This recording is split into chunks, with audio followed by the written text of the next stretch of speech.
Thank you for listening to Depictions Media Radio.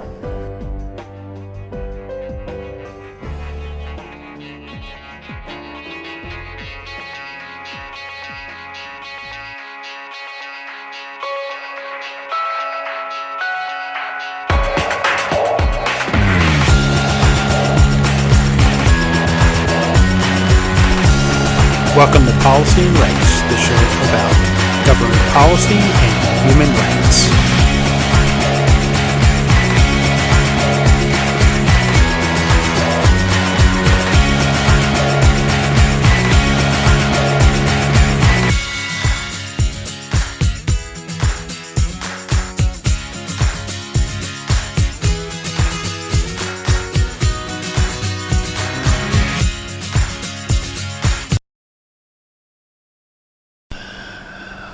Alright, everybody, welcome back to Policy and Rights here in Depictions Media Radio. I'm your host, Michael Clogs.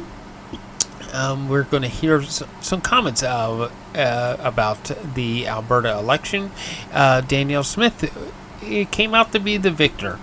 The interesting part about this is, as much as we broadcast, please go vote, get your voice heard. And it's one of the best ways if we want to see change in our world is to go vote. The election had one of the lowest turnouts for Alberta in Alberta history. That the voter turnout was extremely low, and Danielle Smith did come out to be the victor over, of course, Notley with the NDP, and she gets to continue her what it is she was working on for her vision of what Alberta should look like, and congratulations to her on that, coming up with the victory. But we do need to stress that, yes, we do actually need to go vote. We can't be disheartened by we hear things about foreign interference into the electoral system. We can't be disheartened by that, and we're actually going to hear Jagmeet Singh make some comments about that, and that he is continuing to call for a public inquiry into the public interference in what China has done and what the CSIS records and information actually has inside of it, so that they can figure out how to improve the system and make the system better. There were some comments and questions about would it trigger a confidence vote, in which case everybody goes into election mode. And Jagmeet Singh was adamant that that's not the ultimate goal of what he wants. What he wants is to see the truth come out about what is happening inside of the electoral process. So, and we're also going to hear, of course, Alberta is still in a wildfire emergency, which, well, Danielle Smith gets to keep going with that, which is a continued uphill battle. And now Nova Scotia is seeing the same thing with forest fires happening. We're going to also hear comments about the opioid crisis, as Elizabeth May is joined by others speaking for safe supply, and to treat addiction as a mental illness and not to treat it just on a criminal basis, to maybe decriminalize drugs so that people can get the help they need with mental illness and addiction. Along with that, we're also going to hear some other comments about other issues that happen across Canada, as we listen to all of the segments today. So why don't we start off with Justin Trudeau, as he is going to make the first segment.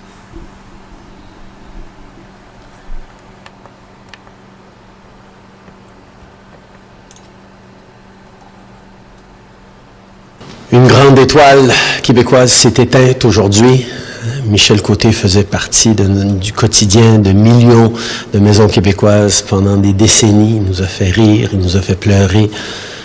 Je me souviens d'avoir été tellement touché et inspiré par son rôle dans Crazy, un des premiers films avec lui que j'avais vu, que ça me reste toujours à ce jour comme étant quelque chose qui m'a vraiment bougé, qui a fait réagir.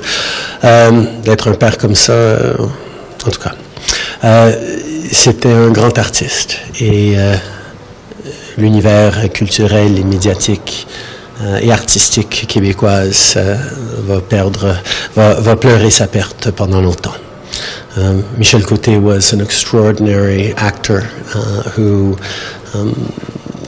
moved us all as Quebecers in so many different ways, and is one that those who don't know who he is would be good to view some of his films. I think his abilities as an actor and comedian were legendary. Merci tout le monde. Mr. Prime Minister, Mr. Singh wants the Special Rapporteur to step down. Bonjour.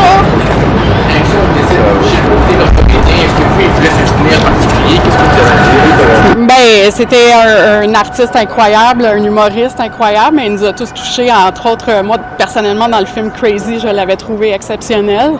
J'ai eu la chance de le voir dans Brou aussi, donc c'est une grande perte pour le Québec, puis mes pensées sont évidemment avec la famille immédiate, les amis, tout ça, là, mais c'est une grande perte pour le monde artistique au Québec.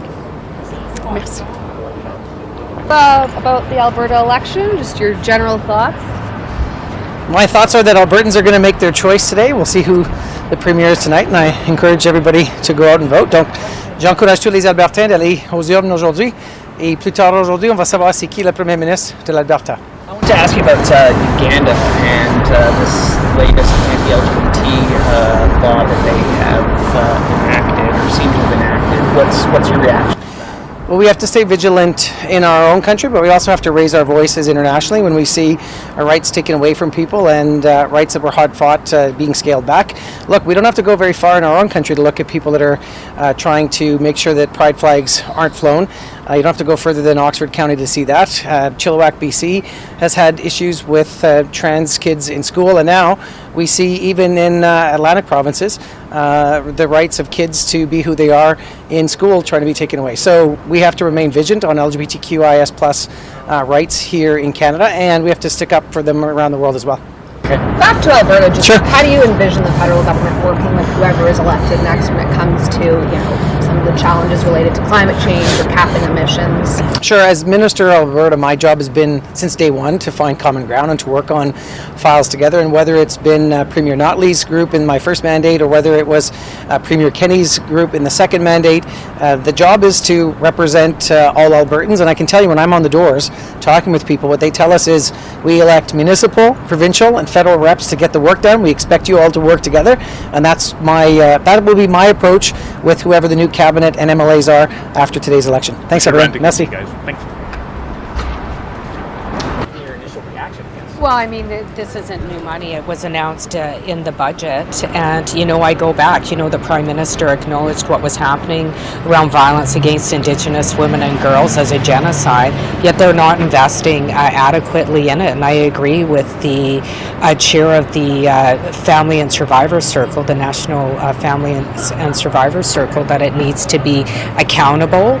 It needs to be, spent in a timely way, and it needs to be measurable goals. The federal government has a habit of making these big announcements and then not spending the money.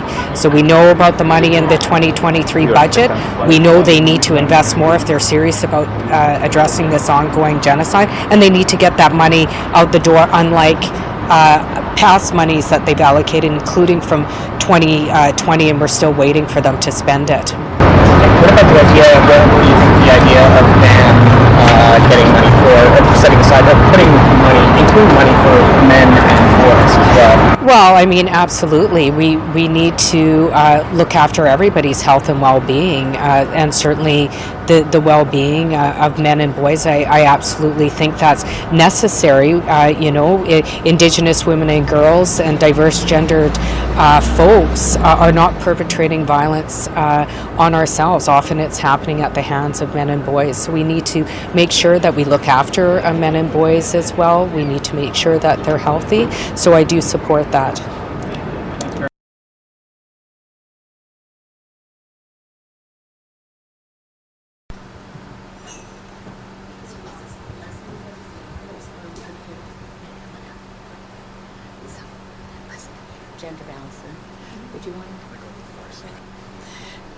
Good morning.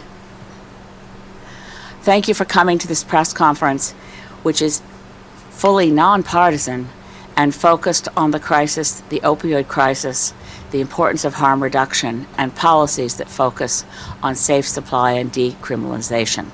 I'm joined today, and we're going to have a speaking order as follows. I'm really honored to be joined by a number of the real experts through tragedy in this issue with Moms Stop the Harm. First, we're going to hear from Adam Van Couverden, Parliamentary Secretary to Health.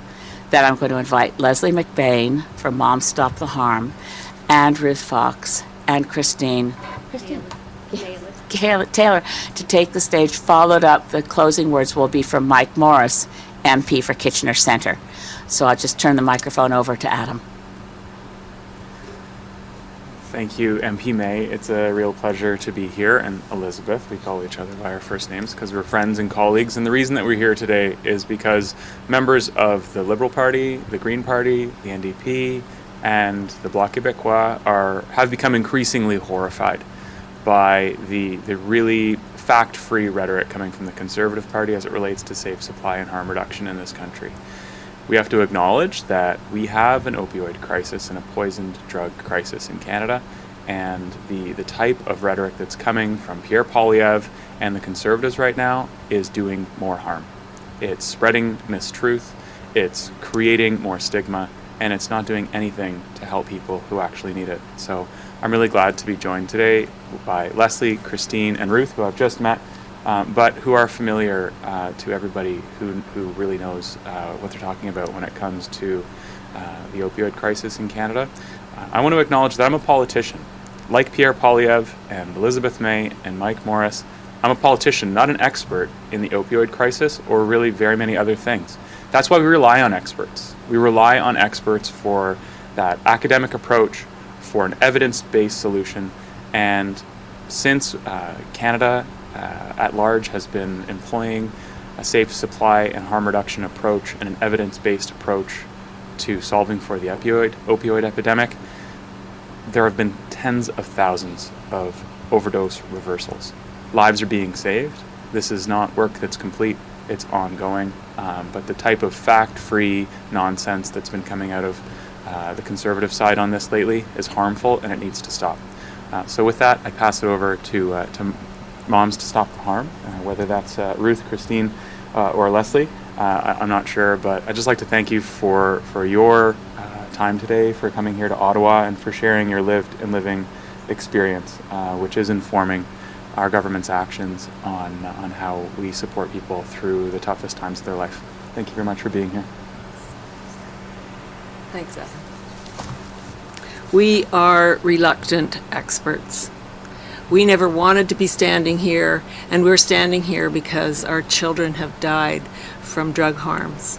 We are advocates for the implementation right now, other things as well, but the implementation of a safe, regulated, legal supply of drugs for people who need them. That's my brother's daughter. We really want to implore the public to understand what that means. It doesn't mean standing on the corner and giving out drugs to kids, which has been sort of intimated by the Conservatives. We want to set the record straight.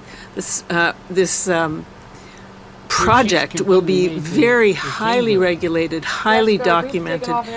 the research will be, the research is there, the statistics will be there as well. You like the way I said that? We know that the only way to stop or reduce the horrendous number of deaths is to implement a regulated supply. I mean, people who are addicted to tobacco, people who are addicted to alcohol, have a safe, regulated supply. They can use it unsafely, but it's up to them. People who are addicted, and I'm hoping the public understands addiction as we go along, need to have the drug they're addicted or dependent on.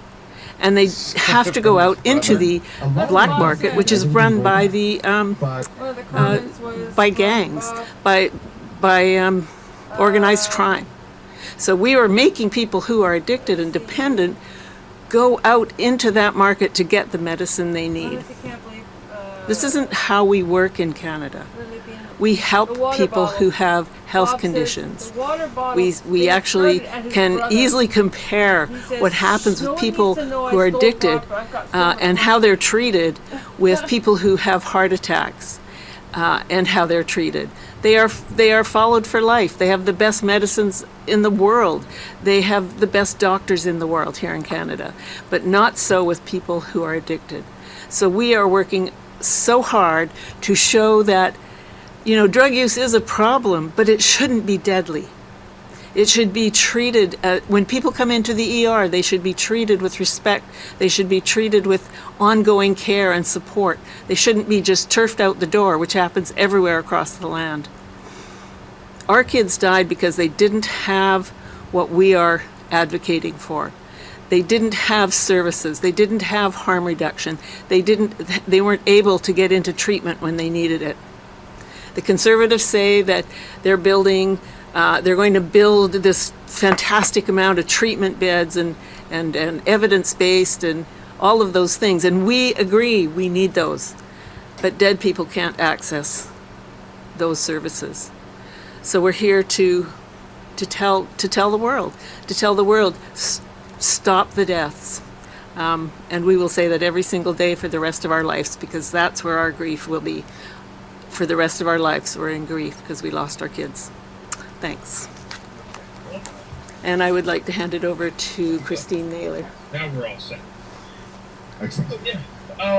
So why don't we start with this? So I've prepared something to say because I'm not as good as Leslie and when I'm nervous. So I just want to say I'm here in Ottawa today to stand united with advocates from across our province and country to advocate in support of safe supply and other harm reduction measures that meet people where they are and help to keep them alive. Our country needs to move forward, not backwards, when it comes to measures to address the toxic drug supply.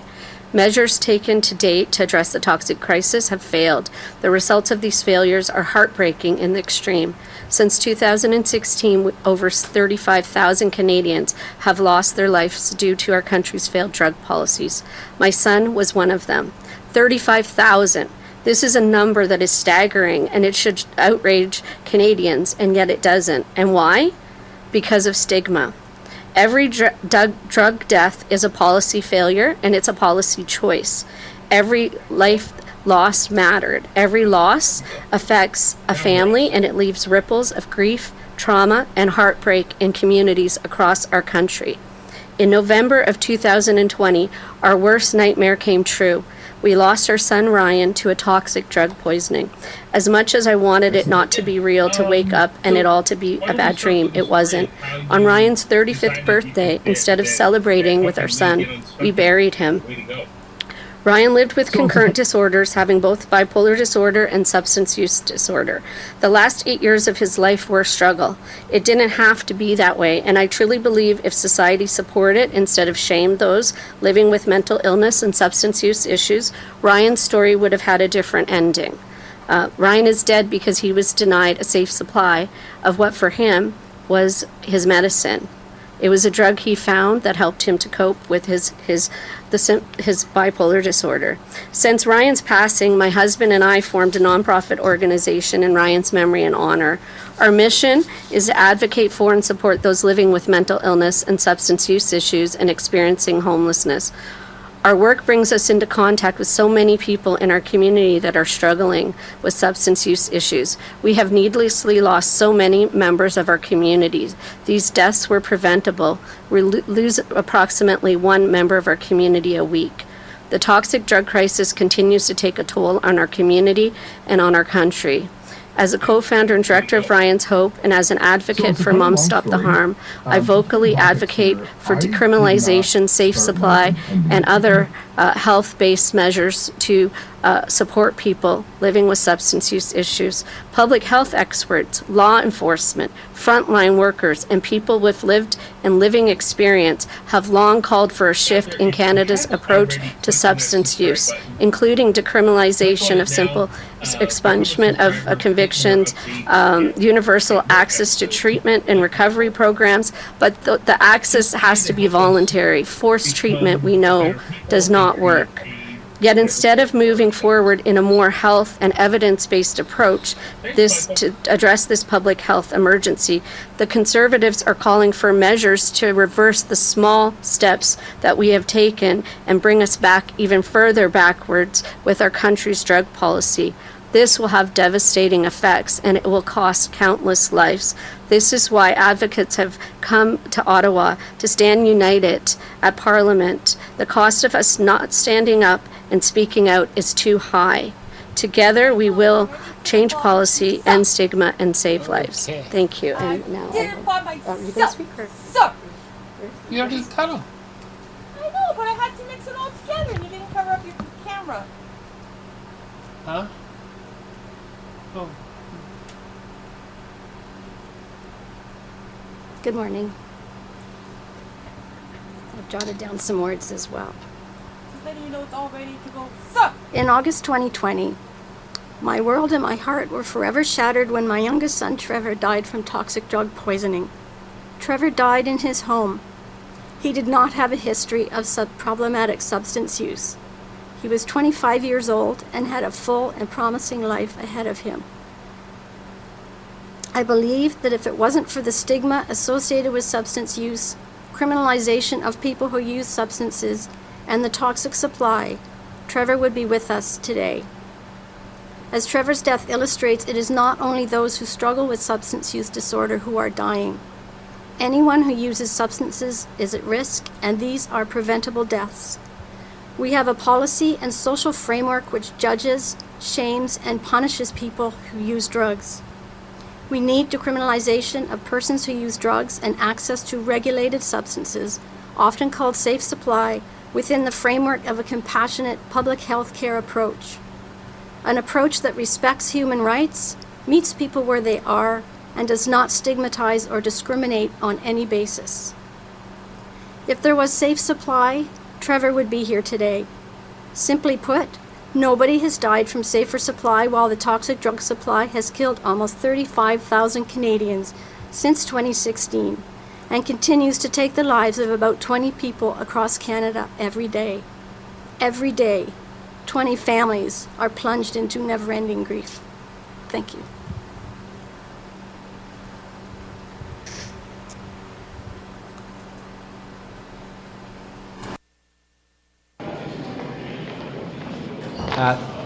Thank you all for coming. Really honored to be here with Senator Kim Pate to my right and Victoria Pearson from March of Dimes Canada, to continue to call for the federal government to cut the delays on C-22, to recognize that people with disabilities have been waiting far too long, that people with disabilities continue to live in legislated poverty across the country, that 40% of people living in poverty across the country are living with a disability.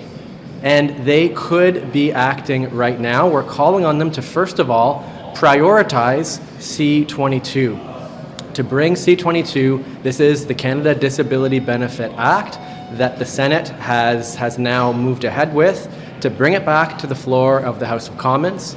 In doing so, to ratify all the amendments from the Senate, the good work that Senator Pate and her colleagues have done to improve the bill, and while they're at it, to budget the benefit. because nothing changes for people with disabilities until the Canada Disability Benefit is funded. There have been 5 sitting days this week, 5 different opportunities the federal government had to reintroduce C-22. It's National Accessibility Week. Is there a better time than that to be reintroducing C-22? Disappointed they haven't yet, but we continue to call on them without delay to move forward on reintroducing and giving C-22, the Canada Disability Benefit Act, the priority it deserves, and to act with the urgency that the disability community continues to call for. I'll now turn to Senator Kim Pate. Thank you very much, Mr. Morris, and as Member of Parliament who has championed this, it's vitally important. The government took a very clear position that they were going to support a disability benefit. They introduced it. That's fantastic. The minister has done incredible work, has the level of support from the community, disability community, that is unprecedented. The challenge is that the bill we got as a Senate was a piece of framework legislation that was virtually empty and devoid of any substance. Now, we think that what we sent back is not the best it could be, but it certainly would mean some things like adequacy, help prevent clawbacks, help ensure that we actually see the benefits roll out more expeditiously, and that the consultations start very quickly with disability groups. It's vitally important that this go ahead. My understanding was this Accessibility Week, it would be considered in the House of Commons. It's a huge disappointment to see it being delayed further by this government. We worked very hard in the Senate to work through as many of the issues as quickly as possible to get it back here, so that there were at least 4 sitting weeks in order for it to be considered.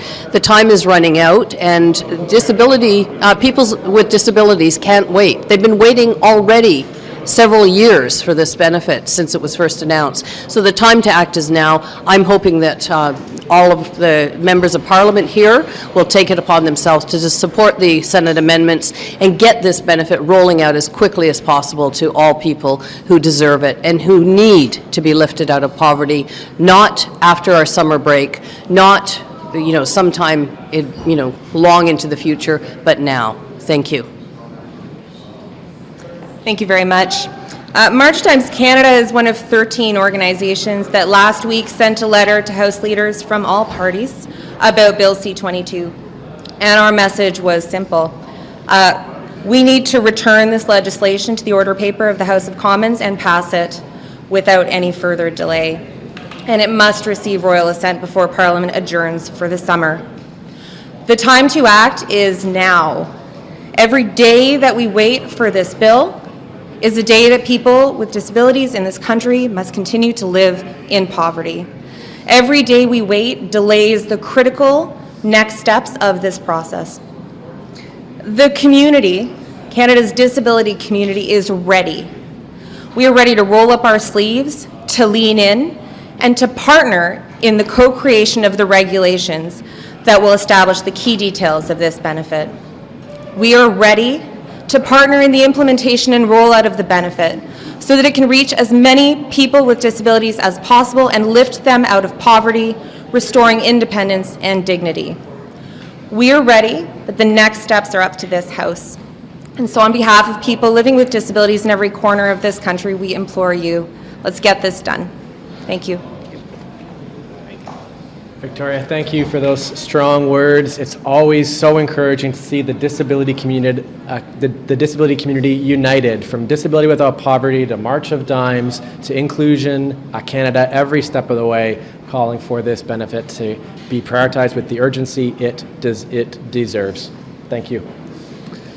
Questions? For Victoria, the letters to the House Leader's Office. Have you heard any response back? The House is going to rise in probably about 2 weeks. Any response there? We haven't had a formal response to our letter. We're encouraged by some of what we're hearing while we're here this week in Ottawa, but we really need to see the evidence of this bill on the notice paper to feel confident that this is going to get done in time for the adjournment. And I think the best evidence of the answer to that question is whether C-22 is on the order paper. And again, it hasn't been reintroduced. As I said earlier, there were 5 different opportunities this week to see it come up. and we need to continue to call for the governing party to put it up. Thank you. Thank you.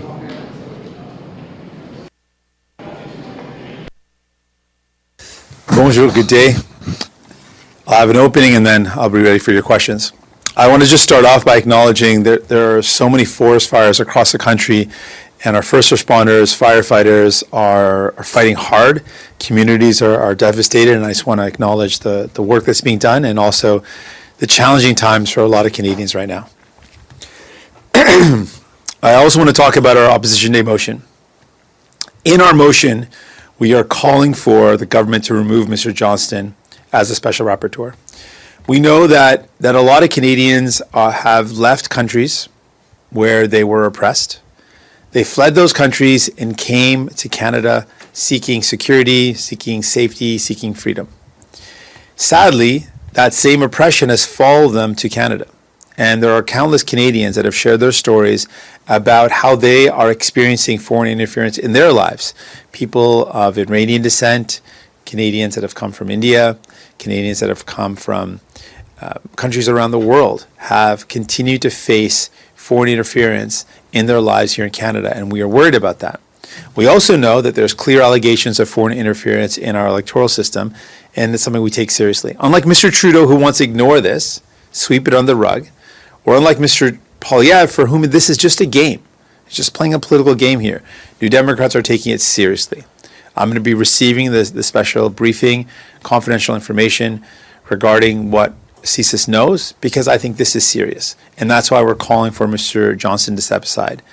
We've been very careful that from the beginning we believe the public inquiry is the right step, but we've never, and I don't attack Mr. Johnston personally, but I am concerned that there is a very clear apprehension of bias that undermines the work that he can do. And so at this point, we are asking for Mr. Johnston to be removed, and that's what our Opposition Day motion is about. In addition, we are reiterating our call for a public inquiry, because that is a process that has enough rigor to restore Canadians' confidence in the electoral system. In addition to letting Canadians know that we take the serious allegations against Canadians in general and against our Parliament seriously, we also know that there is an apathy around voting. Less and less Canadians are turning out to vote. And I think that foreign interference in the electoral system does nothing to assuage that apathy. In fact, it might even contribute to it. So I really believe it is important to take this seriously, and that's why we're putting forward this motion today. Donc, on sait qu'il y a plusieurs Canadiens qui ont fui des pays où ils ont fait face à l'oppression pour arriver au Canada où ils ont eu un espoir qu'ils seront dans un espace de liberté et de sécurité. Mais malheureusement, cette même oppression a suivi ces Canadiens ici au Canada. On a eu des rencontres, on a parlé avec plusieurs Canadiens qui ont partagé leur histoire, comment ils continuent de faire face à l'ingérence étrangère, les Canadiens d'origine de l'Inde, de l'Iran et évidemment de la Chine. Donc, on prend en sérieux ces allégations. Aussi, on prend de sérieux les allégations d'ingérence politique, les ingérences étrangères dans notre système électoral, dans notre système politique. Contrairement à M. Trudeau, qui veut ignorer ces allégations, et contrairement à M. Poilievre, qui veut jouer un jeu politique, nous ont montré une approche sérieuse et prudente. Ça, c'est pourquoi, dans notre motion aujourd'hui, on va exiger le gouvernement d'enlever M. Johnston du processus. C'est clair qu'il y a une apparence de partialité qui nuit à ses efforts de restaurer la confiance dans notre système électoral. Et on va encore demander une enquête publique, exiger le gouvernement de lancer une enquête publique, parce que ça, c'est la seule façon d'avoir un processus avec les rigueur nécessaires pour répondre à cette crise, à cette menace sérieuse. Avec ça, je suis prêt pour vos questions. With that, I'm ready for any questions you might have. Monsieur Singh, savez-vous quand est-ce que vous allez faire votre... Savez-vous quand est-ce que vous allez avoir votre briefing vous allez avoir votre code de sécurité et pouvoir consulter les documents secrets, l'annexe confidentielle du rapport de M. Johnston. Puis après, j'ai un follow-up. Oui.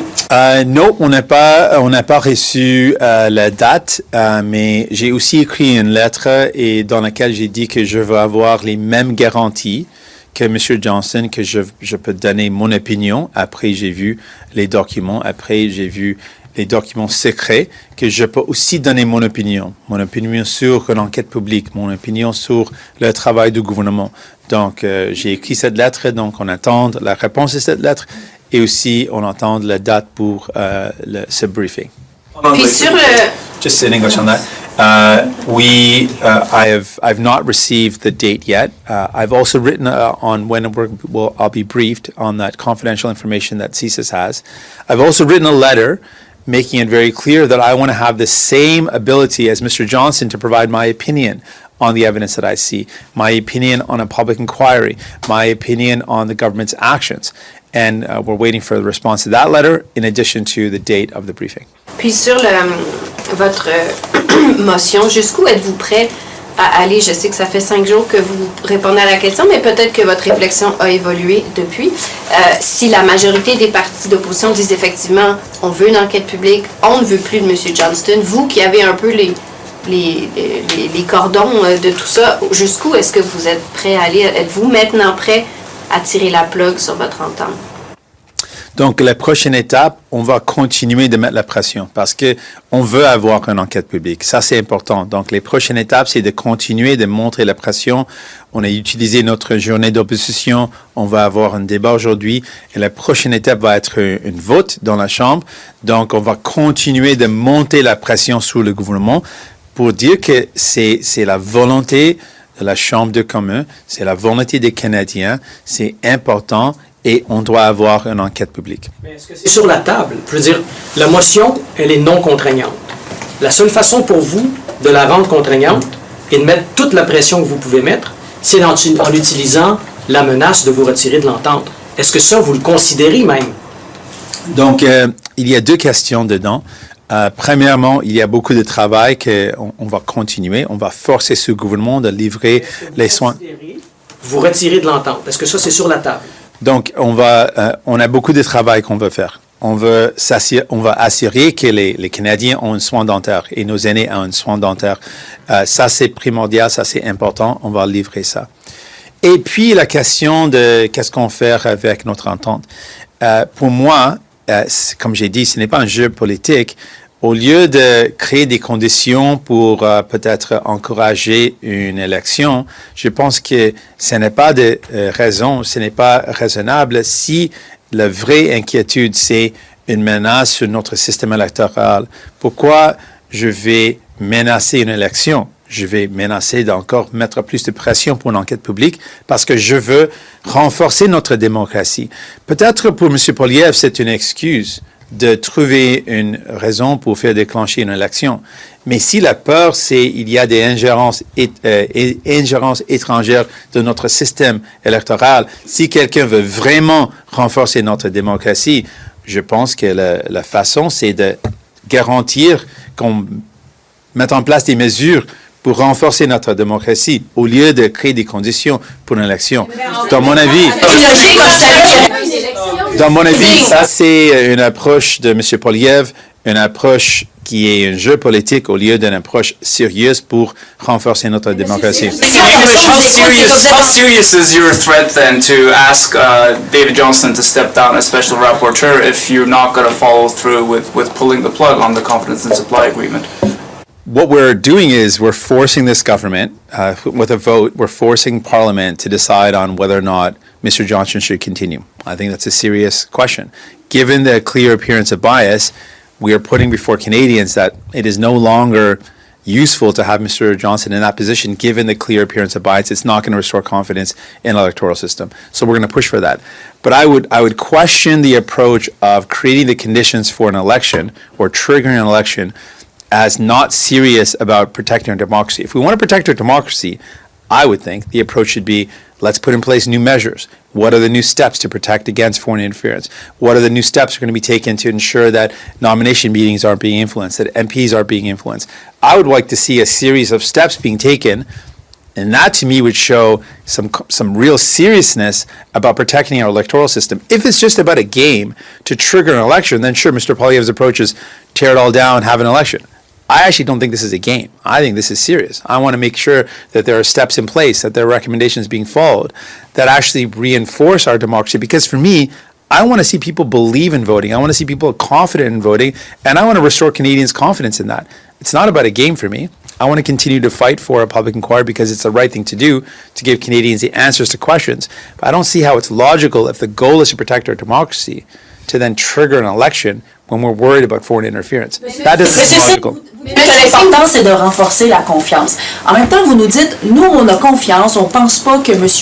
Johnston est aussi biaisé que certains le disent, mais à cause de cette perception qu'a le public, on y succombe puis on demande qu'il se tasse. Est-ce que, ce faisant, vous n'encouragez pas, vous aussi, le manque de confiance des citoyens envers le système? Je pense que c'est une question importante. Et quand j'étais dans l'école des droits, on a appris ce concept d'apparence de partialité parce que l'apparence nuit à la confiance dans le processus. Donc, je n'attaque pas M. Johnson et je pense que les attaques de M. Poilievre fait en sorte que c'est une attaque contre les institutions. C'est quelqu'un qui était crédible, qui a été choisi par M. Harper. Donc, les attaques de M. Poilievre, c'est vraiment ça. C'était attaquer tout le système, attaquer le pays, attaquer n'importe quoi pour avoir de pouvoir. Ça, c'est une approche de M. Poilievre. Mon approche est différente parce que je n'attaque pas la crédibilité de M. Johnson, j'attaque l'apparence de partialité parce que c'est là. Et à ce moment, après la révélation du avocat principal que M. Johnson a embauché, c'est clair qu'il y a une apparence de partialité ça fait en sorte qu'on ne peut pas continuer dans ce processus. En agissant sur cette apparence, n'alimentez-vous pas le manque de confiance du public? Je pense que l'apparence est vraiment solide à ce moment. Dans le passé, je pense que les attaques de M. Poilievre étaient pas crédibles. Mais maintenant, l'apparence est vraiment forte. L'apparence de le chef avocat, l'avocat principal qui a travaillé avec M. Johnson main à la main dans toutes les rencontres, dans tous les processus, qui a aidé avec l'analyse de tous les documents. Le fait qu'elle un bon avocat peut-être, mais elle a donné dans chaque élection des données au Parti libéral. Dans chaque élection montre clairement une partialité envers le gouvernement et ça nuit aux efforts de restaurer la confiance dans le système. You admitted you haven't read the annex yet, so you can't really judge his work for yourself yet. So how can you then be so sure that he must step aside? Well, our concern is about the appearance of bias. And the appearance of bias is very important in our system when it comes to judges, when it comes to independent decision makers. It's really clear right now, when looking at the work of Mr. Johnson, that the chief or the principal lawyer, the lawyer that worked with Mr. Johnson in analyzing the documents and reviewing the evidence, in meeting with people, this was the lawyer that met with me as well. It is very clear that her donation record since the early 2000s to present has been to donate to the Liberal Party in every electoral or election year. That is a clear appearance of bias that undermines the efforts of Mr. Johnson. And again, I don't believe it was appropriate for Mr. Poilievre to be so personal and attack Mr. Johnson, someone who's shown to be a credible person. But the appearance of bias is so strong at this point that it really does undermine the efforts of restoring Canadians' confidence. The appearance is what I'm talking about, and the appearance is very important. It's the appearance of these impartiality or partiality, bias or not bias, that really impacts people's confidence in the decisions that are being taken. And with such a bias that's very obvious now, or the appearance of such a bias, it makes it no longer tenable for Mr. Johnson to continue. Sur une enquête publique, c'est la même chose. Sur une enquête publique, vous en voulez une et vous voulez aller jusqu'au bout. Vous avez utilisé tous les moyens possibles pour en avoir une. sauf, corrigez-moi si je me trompe, déclencher une élection. Vous n'allez pas déposer une motion de non-confiance envers le gouvernement. Vous n'avez pas l'intention de faire ça? Donc, non, je ne pense pas. Si on est sérieux de protéger notre système de démocratie, je ne comprends pas comment une élection, dans un contexte où il y a des allégations d'ingérence étrangère, peut restaurer la confiance de notre système électoral. Je pense que c'est une... À ce moment-là, il est où votre levier? Vous n'avez pas de levier? Comment? Il est où votre levier? Where's your lever? Comment vous allez faire pression sur le gouvernement si votre seule chose que vous pouvez utiliser, une élection, vous n'êtes pas prêt à aller jusque-là? Donc, je donne l'exemple des soins dentaires. Dans le cas des soins dentaires, le gouvernement a dit non. Les libéraux ont voté contre. Il y a 2 ans, les libéraux ont travaillé ensemble avec les conservateurs pour voter contre cette idée. On a eu une entente. Tout le monde a dit, même vous avez une entente, vous n'allez pas réussir à livrer un soin dentaire, et on a réussi. Donc, le fait qu'on ait utilisé notre position de mettre la pression, de continuer, de ne lâcher pas, et on a réussi à avoir des soins dentaires. De la même façon, on va continuer de mettre la pression, on va continuer de pousser, parce qu'on pense que c'est important de prendre ces allégations sérieuses. On va continuer de mettre la pression. Juste cette logique, vous dites, c'est pas logique.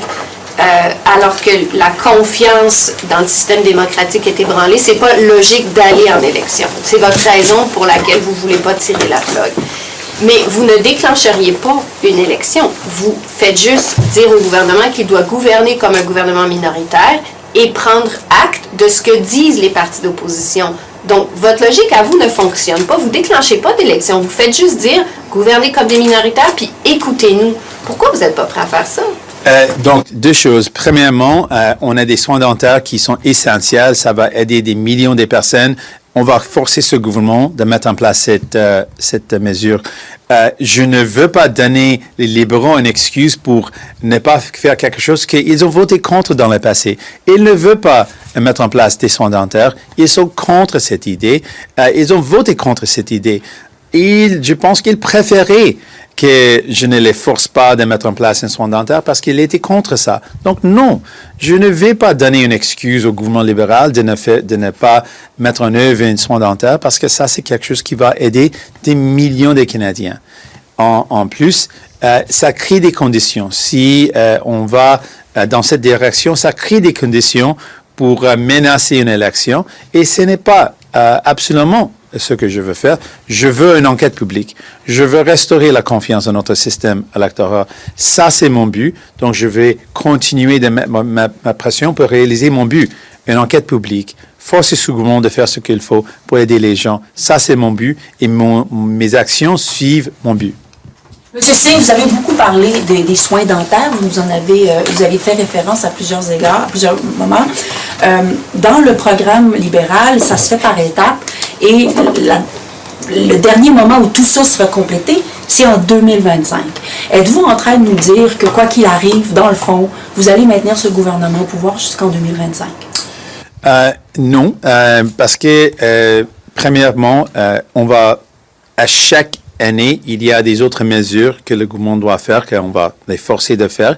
Et ce sont les mesures dans notre entente. Donc, au-delà des soins dentaires, on a des assurances médicaments universelles. On a besoin d'avoir un projet de loi pour commencer ce travail important. Donc, ça, c'est quelque chose qu'on doit avoir. On a une entente avec 27, à peu près 27 éléments nécessaires. Et chaque année, on a des éléments que le gouvernement doit faire. Et sinon, on a l'option de toujours revisiter notre appui. Donc, on a plusieurs éléments.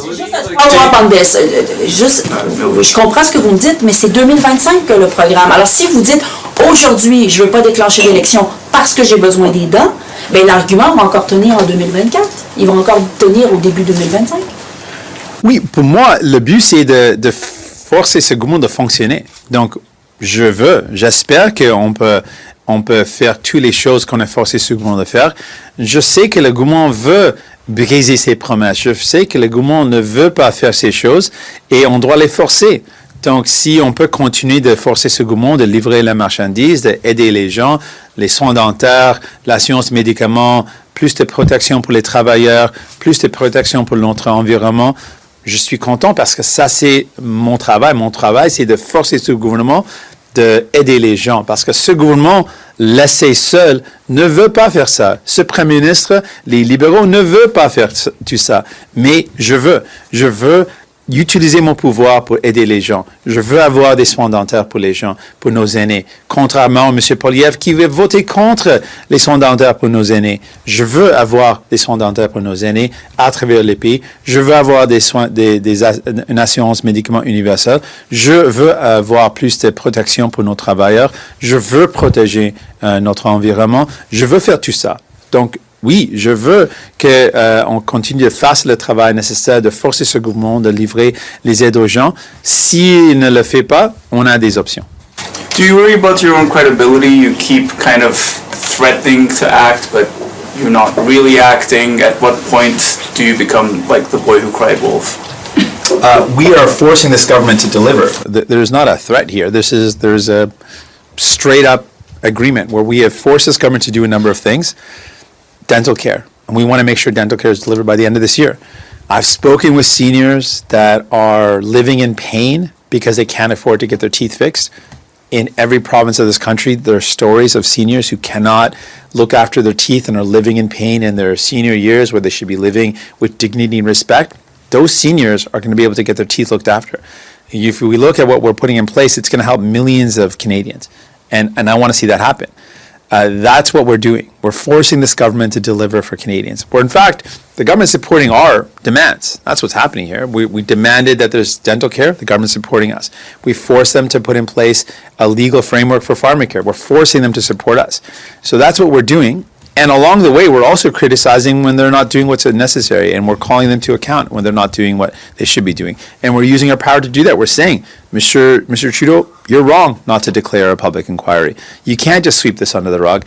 Mr. Johnston's work is no longer able to restore confidence because there's a clear appearance of bias. So we're critical of the government, and we're delivering for Canadians. That's what we're doing.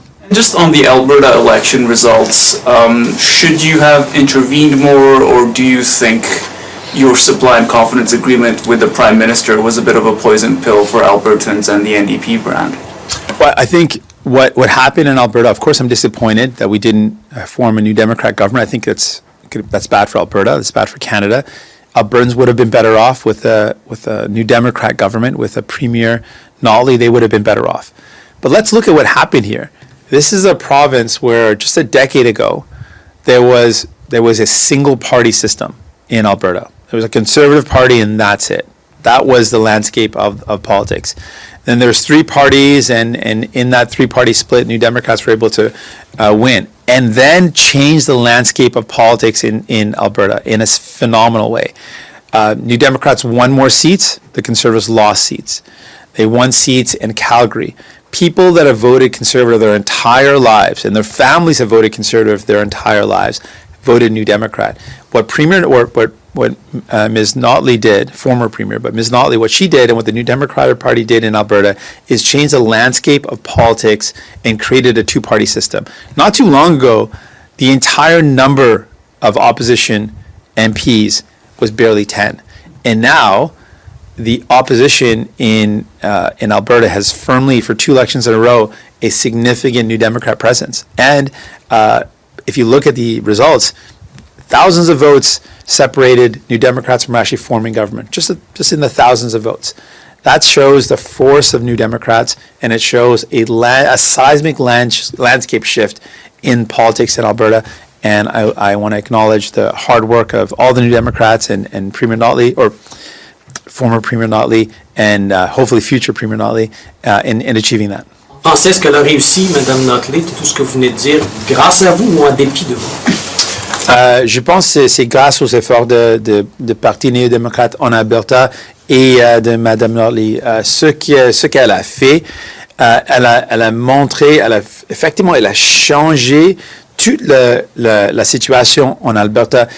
Il y a 10 ans, personne ne va jamais préviser qu'on va avoir une telle force, une opposition comme Mme Notley et les néo-démocrates en Alberta a réussi à montrer. Donc, elle a vraiment changé tout le discours politique en Alberta Et ils ont encore montré qu'il y a une force qui continue des néo-démocrates. Ce n'est pas par hasard, une fois. Maintenant, le mouvement est fort. Ils ont gagné plus de sièges. Les conservateurs ont perdu les sièges. Donc, il a montré une force. Je suis déçu que Mme Notley n'a pas gagné, mais je suis confiant que le mouvement est fort en Alberta. Une question en ligne de Anne-Caroline Desplantes. Allez-y.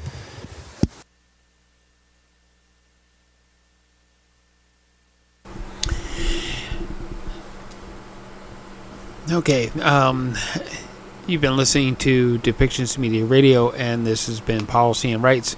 If we want to see real change in our world, we have to speak up for it. We have to go vote for it. We have to make sure that our opinion is heard and that we do all the things that ensure that we get the world that we want. We can't just lay back and wait for it to happen to us. We have to be proactive, and we have to go and get what we want. So, we want to thank you again for listening today. Please find that subscribe button wherever it may be, and get continued updates from us on policy and rights.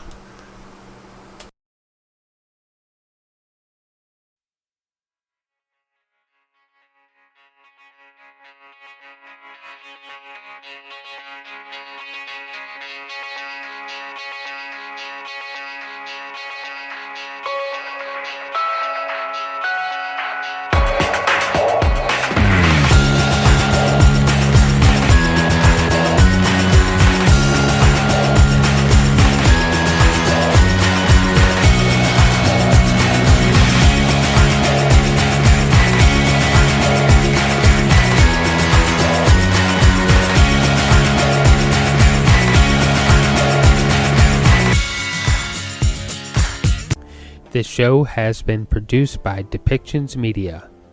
Please contact us at depictions.media for more information.